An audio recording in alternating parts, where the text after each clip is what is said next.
Hello. I've been reading some research into what we can understand about a person from the type of posts they put onto Facebook and other social media. Quite interesting stuff. I guess everyone knows someone who posts a lot of the same type of things. Photos of their food, photos of themselves, selfies, posts complaining about something, posts about their latest gym session, posts with motivational phrases. You probably get a bit bored of some of these posts. You may even have hidden some friends from your Facebook feed because you got annoyed with their relentless posting of stuff that you don't really care about. The question the researchers tried to answer was, what do these posts say about the poster?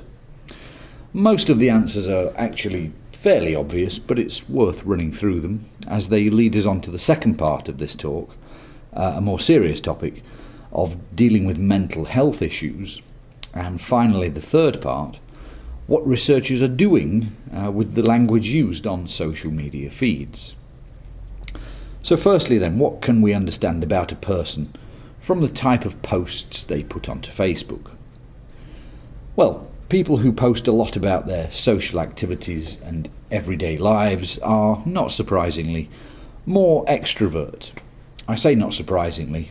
Introverts are hardly likely to post about their social life and everyday life. That's why they're introverts. They keep their life more private. People with low self-esteem, those who feel they're not good enough for whatever reason, tend to post about their romantic partner, what he or she has been doing, what they've been doing together, their successes.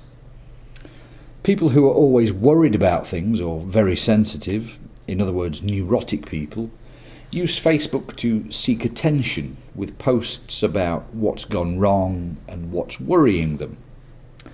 On the other side, narcissistic people, those who love themselves a bit too much, they like to post about their achievements, such as going to the gym every day, or in my case, how far I've ridden my bike, but I don't post a lot of that on Facebook.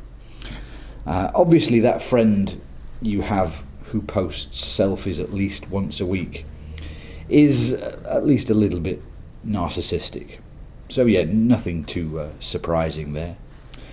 However, experts have noticed that Facebook seems to have become a place, for some people at least, to try and receive therapy through replies to their various problems and struggles in life. Facebook greets you with the text, "What's on your mind?"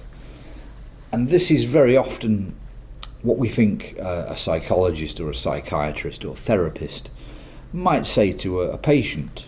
And in Mexico now, there's a campaign to alert people to the risks of posting on Facebook as a form of therapy and not seeking professional help. I just wonder how long it will be until other countries start similar campaigns. And the third and final point I'd like to touch on is about language. The idea that Facebook users may pour out their problems on Facebook suggests a lot of negative language. A research project by Sheridan Dodds and colleagues looked at the language used on such things as social media feeds, newspapers, films and books, all in different languages. And they asked participants, and thousands upon thousands of participants, to classify the words used in these forms of media into positive and negative. So, for example, war, cancer, hate, all scored very low, very negative, whereas love, sunny, laughter, all scored very positive or very highly. And there are some words like the and, which scored a neutral score in the middle. And what the researchers found was that most words, over 70% in fact, of those used in all of the languages, have a positive feeling, what they call a positivity bias. So yeah, there's a big majority, actually 70%. Interestingly, the Spanish and Portuguese languages showed greater positivity compared to the Russian, Korean and Chinese languages. And the researchers relate this positive language to the Pollyanna principle, which means that people will tend to remember and recall the good things and the pleasant things in life more accurately than they remember the sad and the bad things in life. So basically, the language we use reflects the fact that as humans we tend to look for the positives. So, to conclude, Facebook posts can reveal something about the personality of the poster.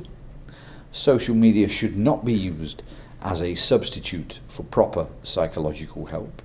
And as a general rule, people tend to be positive. So there we are. Thank you very much.